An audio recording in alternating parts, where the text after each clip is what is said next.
الناس أرسله إلى الناس كافة بشيرا ونذيرا وعلى آله وأصحابه كثيرا كثيرا.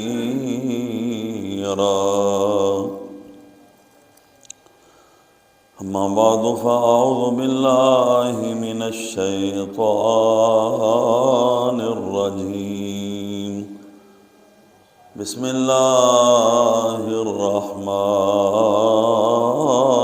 الرحيم. وقالوا الحمد لله الذي صدقنا وعده وأورثنا الأرض نتبوأ من الجنة حيث نشاء فنعم أجر العاملين. آمنت بالله صدق الله مولانا العظيم وصدق رسوله النبي الكريم الأمين ونحن على ذلك لمن الشاهدين والشاكرين والحمد لله رب العالمين. قال الله تبارك وتعالى في شان حبيبه مخبرا وحكيما: إن الله وملائكته يصلون على النبي يا أيها الذين آمنوا صلوا عليه وسلموا تسليما. الصلاة والسلام عليك يا سيدي يا رسول الله وعلى آلك وأصحابك يا سيدي يا حبيب الله. الصلاة والسلام عليك يا سيدي يا رحمة للعالمين وعلى آلك وأصحابك يا سيدي يا خاتم النبيين. الصلاة والسلام عليك يا سيدي يا شفيع المذنبين وعلى آلك وأصحابك يا سيدي يا امام المرسلین.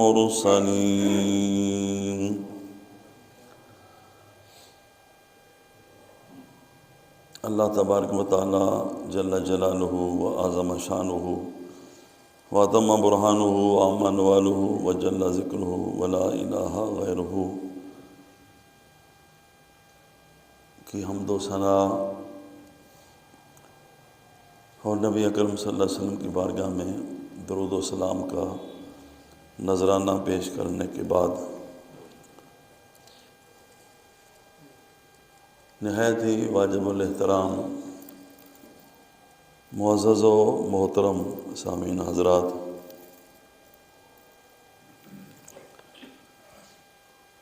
آج کے خطبہ جمعۃ المبارک میں آپ کے سامنے ایک بڑا ہی خشک سا مضمون بیان کرنا ہے. ہو سکتا ہے جس کی آپ کو سمجھ نہ آئے. وہ یہ مضمون ہے کہ میں نے عرض کیا تھا کہ اگلے جمعے جو عربی خطبہ جمعے والے دن پڑھا جاتا ہے اس کا ترجمہ آپ کو سنانا ہے.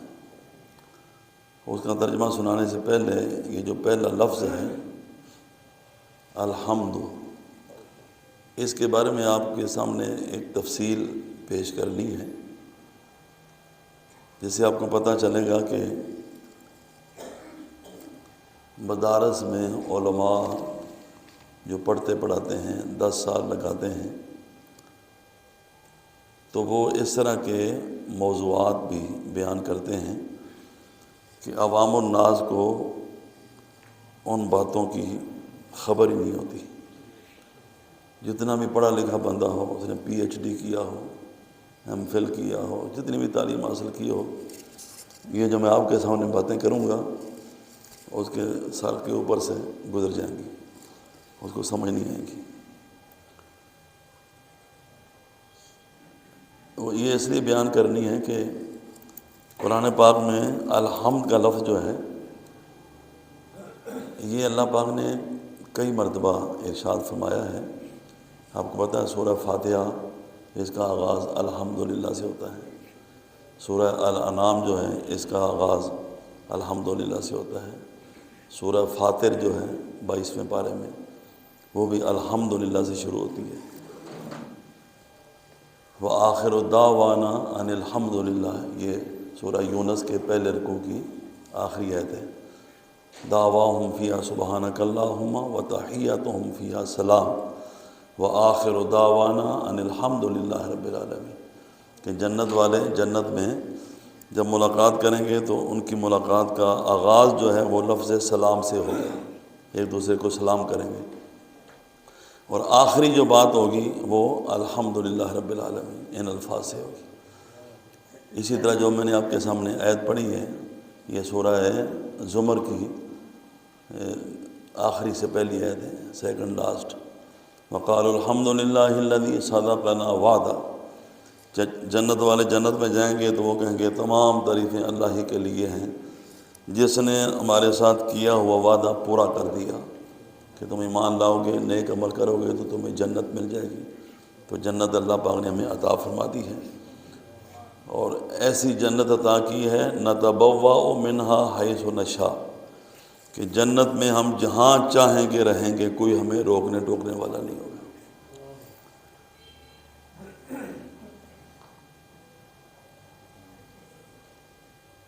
اور آگے اس سے اگلی آیت جو ہے اس میں بھی یہ الفاظ وقیل الحمدللہ رب العالمین، کہا جائے گا تمام تعریفیں اللہ ہی کے لیے ہیں جو پالنے والا ہے تمام جہانوں کا۔ یہ آپ باتیں سنیں گے تو آپ کو پتہ چلے گا کہ یہ آج کل نام نہاد جو مفکرین ہیں، نئے نئے مفکر پیدا ہوتے ہیں، موٹیویشنل اسپیکر، جو بالکل ککھ نہیں پڑھے ہوتے، نہ صرف پڑھی، نہ ناو پڑھی، نہ منطق، نہ فلسفہ، نہ معنی، نہ بدیع، نہ بیان، نہ اصول حدیث، نہ اصول فقہ، لیکن ان کی باتیں سنو تو وہ علماء، جب جس کو دیکھو علماء کو رگڑا لگا رہے ہوتے ہیں کہ مولویوں کو پتہ ہی نہیں ہے دین کیسے پیش کرنا ہے، دین کی تبلیغ کیسے کرنی ہے۔ یعنی جو 10 سال مدرسوں میں دھکے کھاتے رہتے ہیں اور پڑھتے پڑھاتے رہتے ہیں، ان کو تو پتہ ہی نہیں دین کا، اور یہ جو اسکول کالج سے پڑھ کر آئے ہیں اور بنیادی علوم کا بھی علم نہیں ہے، تو ان کو سارا دین کا پتہ چل گیا ہے، اور کیسے اپنی کامیابی اور اپنے آپ کو حق پر کیسے ثابت کرتے ہیں۔ میرے لائکر جو ہے نا وہ اتنے ہو گئے ہیں، میرے فالورز اور میرے ویوز جو ہیں وہ اتنے ملین ہو گئے ہیں، لہذا میں کامیاب جا رہا ہوں۔ کبھی آپ نے دیکھا ہے کہ فلموں میں کام کرنے والے جو ہوتے ہیں ان کے لائکر کتنے زیادہ ہوتے ہیں؟ لائکر کا زیادہ ہو جانا، ویوز کا زیادہ ہو جانا، یہ کسی کے صحیح ہونے کی، سچا ہونے کی یا حق پر ہونے کی دلیل تھوڑی ہوتی ہے۔ بے شمار ایسے فلموں میں کام کرنے والے، ڈراموں میں کام کرنے والے، اسی طرح آج کل جو کیا ان کو ایتھیس کہتے ہیں، ملحد، اللہ کا انکار کرنے والے، انہوں نے اپنے بڑے ویوز بنا لیے ہیں، اور ان لوگوں کو یہ کہا جائے نا کہ نماز پڑھا دو تو نماز نہیں پڑھا سکتے، ایک آیت قرآن پاک کی صحیح پڑھنی ان کو نہیں آتی، ایک حدیث کا ترجمہ صحیح نہیں آتا۔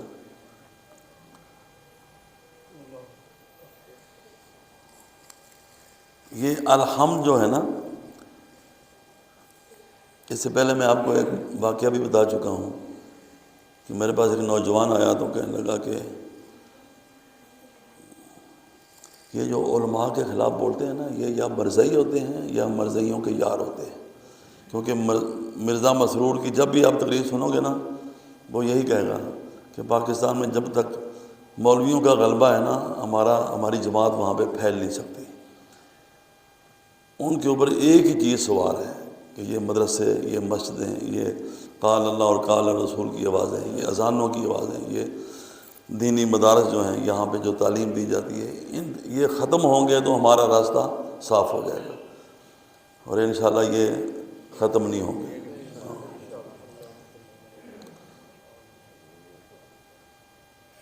جب تک اہل سنت کا کوئی ایک فرد بھی باقی، فضاؤں میں صدا گونجے گا نعرہ یا رسول اللہ، یا رسول اللہ کی صدائیں جو ہیں یہ بلند ہوتی رہیں گی۔ مجھے کہتا ہے اب مجھے قرآن پاک ترجمے کے ساتھ آتا ہے، حدیثیں آتی ہیں، قرآن اردو میں مل جاتا ہے، حدیثیں مل جاتی ہیں، تو لہذا اب ہمیں مولویوں کی کوئی ضرورت نہیں۔ تو میں نے کہا بھائی اللہ کے بندے، یہ ترجمہ تیرے باپ نے تھوڑا کیا، یہ علماء نے کیا ہے نا، تو کم از کم اتنا تو ان کا انسان مانو نا کہ انہوں نے عربی قرآن پاک کا اردو میں ترجمہ کر دیا ہے، حدیثوں کا ترجمہ کر دیا ہے، اور اگر تو بضد ہے کہ نہیں بس تو مکمل ہو گیا ہے تو مجھے بسم اللہ کا ترجمہ سنا دے۔ بڑا غصہ آیا اس کو، میں اتنا پڑھا ہوا ٹرپل ایم اے میں نے کیا ہے تو مجھے بسم اللہ کا ترجمہ نہیں آتا۔ میں نے کہا آتا ہے تو سنا دے، اس میں غصے میں آنے کی کیا بات ہے۔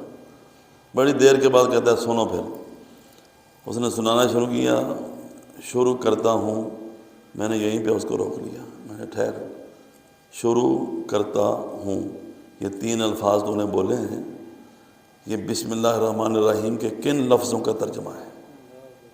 بے کا معنی ساتھ، اسم کا معنی نام، اللہ معنی اللہ، الرحمن بڑا مہربان، الرحیم بہت رحم کرنے والا۔ یہ شروع کرتا ہوں 3 الفاظ جو تو نے بولے ہیں، ہاں یہ عربی کے کن لفظوں کا ترجمہ ہے؟ کہتا ہے ہر قرآن میں ایسے ہی لکھا ہوا ہے۔ میں نے یار جو لکھا ہوا ہے وہ ٹھیک لکھا ہوا ہے، ہاں وہ ان کا لکھا ہوا ہے جن کو آپ کہتے ہو کہ ان کی ہمیں کوئی ضرورت نہیں، اب ان کو چھوڑو نا، اب تم بتاؤ کہ تم یہ 3 الفاظ جو بولے ہیں تو نے یہ کن عربی کے لفظوں کا ترجمہ ہے؟ یہ ایک پیچیدگی نہیں ہے، بے شمار ایسی چیزیں ہیں کہ وہ جو ترجمے سامنے رکھ کے لوگوں کو دین کی تبلیغ کرتے ہیں اور مفکر اسلام بنے ہوئے ہیں، ان کو ان چیزوں کی ہوا بھی نہیں لگی ہوئی۔ اب دیکھو جی، الحمد، یہ پڑھے لکھے لوگ جو ہیں نا اگر غور سے سنیں گے تو ان کے اندر ہو سکتا ہے دلچسپی پیدا ہو، لیکن بہرحال میں نے خطبہ کا ترجمہ انشاءاللہ اگلے جمعے کروں گا۔ آج صرف الحمد کے بارے میں آپ کو بتاؤں گا۔ الحمد کے اندر جو علمی معارف ہیں، علمی نکات ہیں، پیچیدگیاں ہیں، باریکیاں ہیں، وہ آپ سنیں گے تو آپ کو کچھ پتہ چلے گا کہ یہ باتیں جو ہے نا یہ تو بڑی ضروری باتیں ہیں، اور یہ تو ہمیں ان کی خبر ہی نہیں، کیونکہ جمعہ پہ ایسی باتیں نہیں کی جاتی۔ کلاسوں میں، مدرسوں کے اندر جب طلباء کو پڑھانا ہوتا ہے نا تو وہاں یہ اس طرح کی علمی باتیں کی جاتی ہیں۔ الحمد کا معنی، پورا معنی جو ہے نا وہ یہ ہے، جمیع حامدین کی جمیع محامد جمیع ازمنہ میں، یہ علمی جملہ ہے۔ اس کا ترجمہ یہ ہے، تمام تعریف کرنے والوں کی تمام تعریفیں تمام زمانوں میں للہ، اللہ ہی کے لیے۔ سمجھ نہ آئے تو پھر بھی سبحان اللہ کہہ دینا چاہیے۔ تمام تعریفیں، تمام تعریف کرنے والوں کی تمام زمانوں میں اللہ ہی کے لیے۔ اب آپ کے ذہن میں سوال آئے گا کہ یہ تمام تعریفیں، یہ تو چلو آپ سنتے آئے ہیں نا کہ الف لام کا معنی تمام تعریفیں ہیں، تمام تعریف کرنے والوں کی، یہ کس کا ترجمہ ہے؟ کیونکہ حمد تو ایک لفظ ہے نا، اور اس کے پہلے الف لام آ گیا، الف لام کا معنی آپ نے تمام کر دیا، اور حمد کا معنی تعریف ہوتا ہے۔ یہ تمام تعریف کرنے والوں کی، یہ کہاں سے، کس کا ترجمہ ہے؟ تو یہ ترجمہ اس کا ہے کہ یہاں کسی ایک تعریف کرنے والے کا ذکر نہیں ہے کہ جو میں تعریف کرتا ہوں وہ اللہ کے لیے ہے، جو اللہ کے نبی نے تعریف کی وہ اللہ کے لیے ہے، جو فرشتے تعریف کرتے ہیں وہ اللہ کے لیے ہیں، جو جن تعریف کرتے ہیں وہ اللہ کے لیے ہیں، جو انسان تعریف کرتے ہیں، کیونکہ اللہ کی تو ہر کوئی تعریف کرتا ہے۔ یسبح للہ ما فی السماوات و ما فی الارض، ہر چیز اللہ کی تعریف کرتی ہے۔ تو جب کسی ایک کا ذکر نہ ہو تو وہاں کل مراد ہوتے ہیں، سارے کے سارے مراد ہوتے ہیں۔ تو مطلب یہ بنا کہ جتنے بھی تعریف کرنے والے ہیں ان سب کی تعریفیں اللہ ہی کے لیے۔ اچھا، اب آگے تیسری شک، تمام زمانوں میں، یہ زمانے کہاں سے آ گیا؟ تو یہ میں آپ کو بتاتا ہوں زمانے کہاں سے آ گیا۔ یہ جملہ جو ہے نا، جملہ فعلیہ ہوتا ہے، جملہ خبریہ ہوتا ہے، جملہ انشائیہ ہوتا ہے، ہاں جی، جملہ معطوفہ ہوتا ہے۔ جملے کی بہت ساری اقسام ہیں، 9-10 کے قریب اقسام ہیں۔ یہ جملہ اسمیہ ہے۔ جو جملہ فعلیہ ہوتا ہے نا، اگر فعل ماضی اس میں ہے تو گزرا ہوا زمانہ مراد ہوتا ہے، اگر فعل حال اس میں ہے تو موجودہ زمانہ مراد ہوتا ہے، اگر فعل مستقبل مراد ہے تو آنے والا زمانہ مراد ہوتا ہے۔ اور یہ جملہ اسمیہ جو ہوتا ہے نا، اس میں سارے زمانے آ جاتے ہیں۔ ہاں جی، جملہ اسمیہ کے اندر تینوں زمانے پائے جاتے ہیں، ماضی بھی پایا جاتا ہے، حال بھی پایا جاتا ہے، مستقبل بھی پایا جاتا ہے۔ تو الحمدللہ اس کا ترجمہ جو ہے نا، یہ تمام زمانوں والا یہ معنی جملہ اسمیہ ہونے کی وجہ سے یہاں پہ آیا ہے۔ اگلی بات یہ ہے کہ یہ جو الف لام شروع میں آیا ہے، تو الف لام کی عربی زبان کے اندر قسمیں ہیں۔ یہ نہیں کہ جہاں بھی الف لام آ جائے تو اس کا آپ یہی منع کریں گے تمام، یہ نہیں۔ دیکھو نا، کئی چیزیں ایسی ہیں، هل اتى على الانسان انا خلقنا الانسان من نطفة، بے شک ہم نے انسان کو پیدا کیا، الف لام آیا انسان کے پہلے۔ تو اگر تمام انسان کہیں گے تو اس میں تو آدم علیہ السلام بھی آ جائیں گے، حالانکہ آدم علیہ السلام کو پانی کی بوند سے پیدا نہیں کیا گیا۔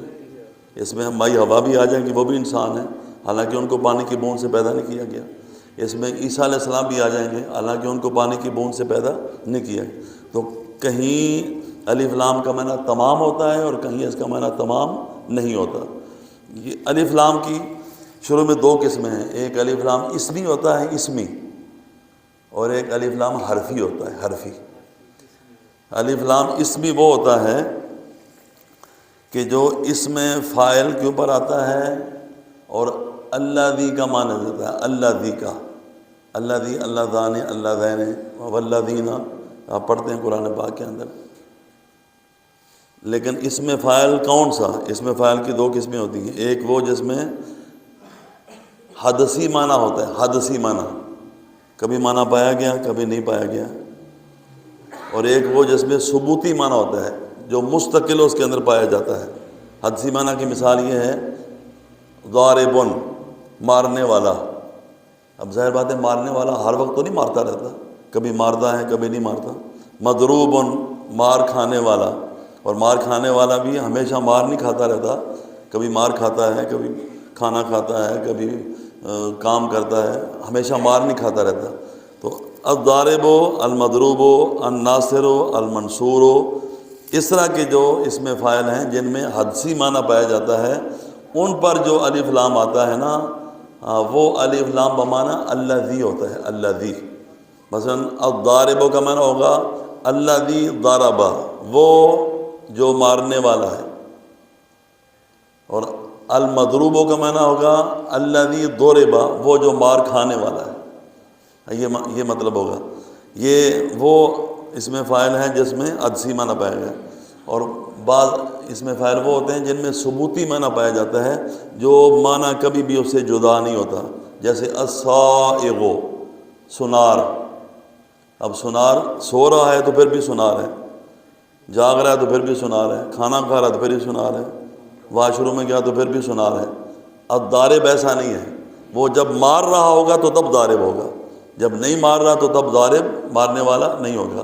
لیکن سنار جو ہے وہ چاہے کام کر رہا ہو، چاہے گھر میں ہو، سویا ہوا ہو، کھانا کھا رہا ہو، اس کو باہر صورت الصائغ کہا جائے گا۔ تو یہ تو وہ الف لام ہو گیا کہ جو ایسے اسم فاعل کے اوپر آتا ہے جس میں حدسی معنی اور ثبوتی معنی پایا جاتا ہے۔ دوسری قسم جو الف لام کی ہے اسمی کی، وہ ہے کہ جو اسم فاعل پر نہیں آتا بلکہ وہ عام الفاظ کے اوپر آتا ہے۔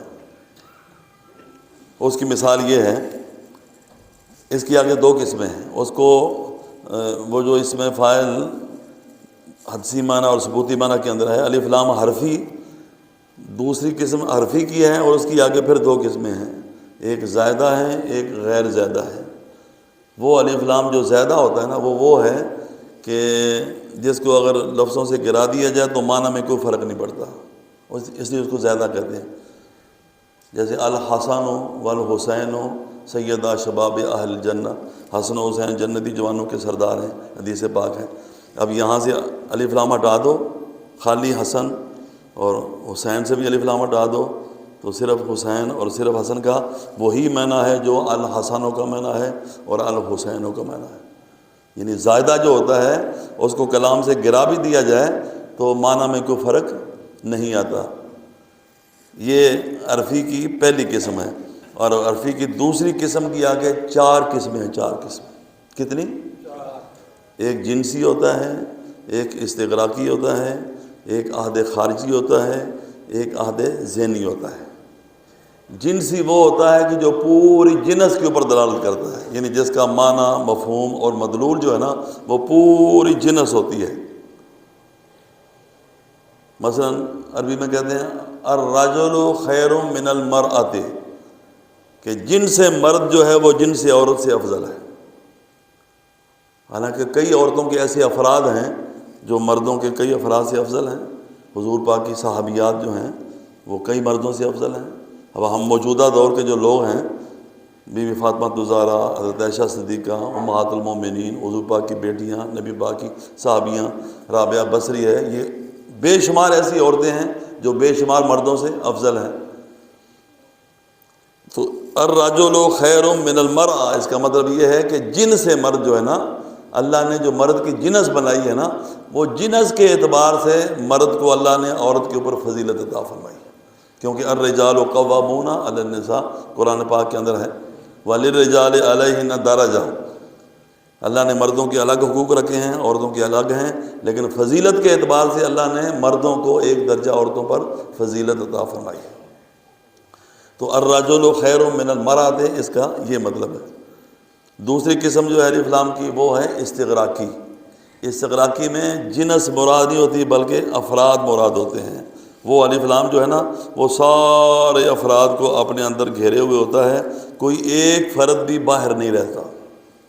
یعنی وہ الف لام جو استغراقی ہوتا ہے جب کسی لفظ کے اوپر داخل ہوتا ہے نا تو اس لفظ کا جو معنی ہے اس سے کوئی فرد باہر نہیں ہوتا۔ اس کی مثال قرآن پاک میں یہ ہے ان الانسان لفی خسر، بے شک انسان گھاٹے میں ہے، انسان خسارے میں ہے۔ اب کوئی ایک فرد بھی انسان کا ایسا نہیں جو خسارے میں نہ ہو۔ آپ کہیں گے نبی بھی انسان ہے تو کیا وہ خسارے میں ہے؟ ولی بھی انسان ہے، کیا وہ خسارے میں ہے؟ نہیں، آگے اللہ نے خود ہی اس کا استثناء کر دیا ہے، الا الذین آمنوا وعملوا الصالحات۔ ہاں، وہ جو ایمان والے ہیں اور جو نیک عمل کرنے والے ہیں وہ خسارے میں نہیں ہیں۔ یہ دلیل ہے اس بات کی کہ یہ الف لام جو انسان کے اوپر آیا ہے نا یہ استغراقی ہے، کیونکہ سارے افراد یہاں پہ اندر داخل ہوں گے تو تب ان میں سے بعض کو نکالا جائے گا۔ اگر سارے داخل ہی نہیں ہوں گے تو نکالنے کا کوئی مطلب ہی نہیں بنتا۔ لہذا الا الذین آمنوا، یہ استثناء اس بات کو ثابت کر رہا ہے کہ انسان کے اوپر جو الف لام ہے یہ استغراق کا ہے، کوئی فرد بھی انسان کا اس سے باہر نہیں ہے۔ تیسری قسم الف لام کی الف لام ذہنی ہوتا ہے، جس کا مفہوم اور مدلول جو ہے وہ ذہن کے اندر ہوتا ہے، سامنے نظر نہیں آتا۔ اس کی مثال سورہ یوسف کے اندر جب یوسف علیہ السلام نے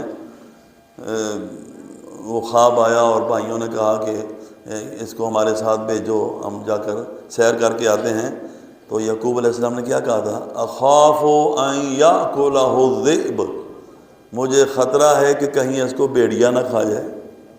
الذئب کے اوپر جو الف لام ہے یہ الف لام ذہنی ہے، اس کا معنی نہ ان کو معلوم تھا اور نہ کسی اور کو معلوم تھا۔ وہ بھیڑیا جو ہے نا اس کا تصور یعقوب علیہ السلام کے ذہن میں تھا۔ اس کے دو معنی ہیں، ایک معنی یہ کہ وہ غیر معین بھیڑیا تھا کہ کہیں ایسا نہ ہو کہ کوئی تم اس کو چھوڑ کے چلے جاؤ اور کوئی بھیڑیا کہیں سے ہے تو اس کو کھا جائے، اور دوسرا معنی یہ تھا کہ انہوں نے جو واپس آ کے جس بھیڑیے کا ذکر کرنا تھا نا، یعقوب علیہ السلام نے ان کو پہلے بتا دیا کہ تم اس کو نقصان پہنچاؤ گے اور مجھے آ کر یہ کہو گے کہ اس کو تو بھیڑیا کھا گیا۔ ہاں، لہذا الذئب کا کے اوپر جو الف لام ہے یہ عہد ذہنی ہے۔ چوتھی قسم الف لام کی وہ عہد خارجی ہوتا ہے، عہد خارجی۔ وہ ذہن میں اس کا مفہوم مدلول نہیں ہوتا بلکہ خارج کے اندر اس کا مفہوم ہوتا ہے۔ جیسے سورہ مزمل کے اندر دیکھو، ساری مثالیں میں آپ کو قرآن پاک سے دے رہا ہوں۔ اس کا مطلب یہ ہے کہ یہ قرآن و حدیث سے باہر کی باتیں نہیں ہیں بلکہ یہ قرآن و حدیث کی اندر باتیں، لیکن چونکہ یہ طلباء کے لیے ہوتی ہیں نا، جو صرف نہ پڑھنے والے ہیں یا منطق فلسفہ یا مدرسوں میں تعلیم حاصل کرتے ہیں، تو میں نے کہا چلو آپ کو بھی تھوڑا سا ذائقہ ہے اس کا، کیونکہ مجھے ماشاءاللہ 40 سال ہو گئے جمعہ پڑھاتے ہوئے، یہ تقریر کبھی میں نے جمعے کے اوپر نہیں کی۔ تو یہ چونکہ خطبے کا ترجمہ کرنا تھا نا، تو میں نے کہا چلو ذرا الحمدللہ کے اوپر پوری باس ہو جائے، تاکہ بنیاد مضبوط ہوگی نا تو آگے عمارت بھی مضبوط ہو جائے گی۔ لیکن اگلے جمعے انشاءاللہ وہ سلیس ترجمہ جو ہے نا اردو کا، وہ آپ کو پڑھ کے سنا دیا جائے گا۔ اور یہ فوٹو کاپیاں بھی کرائی ہیں، جن کو یہ چاہیے ہو وہ بعد میں لے سکتا ہے۔ جو جمعے پر عربی میں خطبہ پڑھا جاتا ہے نا، ہاں یہ وہ فوٹو کاپیاں آ گئی ہیں۔ یہ وارثی صاحب نے ماشاءاللہ بڑی محنت کی ہے، اور انہوں نے 2-3 دفعہ پرنٹ نکلوا کے غلطیاں صحیح کر کے تو انہوں نے یہ فوٹو کاپیاں کرائی ہیں۔ تو چوتھی قسم کون سی ہے؟ عہد خارجی۔ اس کا مطلب کیا ہے کہ اس کا مفہوم جو ہے نا، الف لام جس لفظ پر آتا ہے نا، اس کا معنی اور مفہوم خارج میں یعنی ظاہر میں موجود ہوتا ہے، ذہن کے اندر نہیں ہوتا۔ سورہ مزمل میں اللہ تعالیٰ فرماتا ہے فَعَصَىٰ فِرْعَوْنُ الرَّسُولَ، کہ فرعون نے رسول کی نافرمانی کی۔ اب رسول تو بے شمار ہیں نا، 313 رسول ہیں، کل ملا کے نبی رسول ملا کے 1,24,000 یا کم و بیش ہوتے ہیں۔ تو یہاں کون سا رسول مراد ہے؟ تو الرسول کے اوپر جو الف لام ہے یہ عہد خارجی ہے، کیونکہ اس سے پہلے رسول کا ذکر آیا ہے اور وہ رسول موسیٰ علیہ السلام ہے۔ تو فرعون نے رسول کی مخالفت کی۔ کون رسول؟ جس کا پہلے ذکر ہو چکا ہے، اور وہ ہیں حضرت موسیٰ علیہ السلام، کیونکہ فرعون کی طرف وہی رسول بن کے آئے تھے۔ انا ارسلنا الیکم رسولا شاہدا کما ارسلنا الی فرعون رسولا، کہ ہم نے بھیجا تمہاری طرف رسول جیسا کہ ہم نے فرعون کی طرف رسول بھیجا، اور وہ موسیٰ علیہ السلام تھے۔ تو یہ الف لام جو ہے یہ خارجی ہے۔ تو اب تک آپ کو جو میں نے بتایا ہے نا، اس کا مفہوم اور خلاصہ یہ ہے کہ الف لام کی 2 قسمیں ہیں، ایک اسمی ہوتا ہے، ایک عرفی ہوتا ہے۔ اسمی کی آگے پھر 2 قسمیں ہیں، ایک وہ جو اسم فاعل پر داخل ہوتا ہے، جس اسم فاعل میں حدسی معنی پایا جاتا ہے، کبھی پایا جاتا ہے کبھی نہیں پایا جاتا۔ دوسرا وہ کہ جو اس پر داخل ہوتا ہے اسم فاعل پر، جس میں ثبوتی معنی پایا جاتا ہے، حدسی معنی نہیں پایا جاتا۔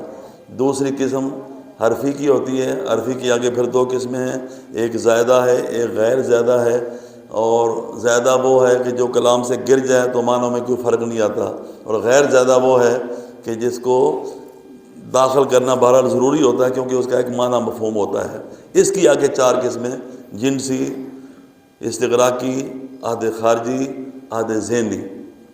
جنسی وہ ہوتا ہے جس سے پوری جنس مراد ہوتی ہے، استغراقی وہ ہوتا ہے جس میں سارے افراد مراد ہوتے ہیں، عہد ذہنی وہ ہوتا ہے جس میں مدلول اس کا مفہوم ذہن کے اندر ہوتا ہے، اور عہد خارجی جس کا مفہوم خارج میں ہوتا ہے۔ یہ جو الف لام الحم کے اوپر آیا ہے، یہ الف لام جنسی ہے، جنسی یعنی جن سے حمد جو ہے وہ اللہ ہی کے لیے۔ کون سبحان اللہ کہتے وہ گل ختم ہونے لگی۔ ایک سوال کا جواب دینا بس۔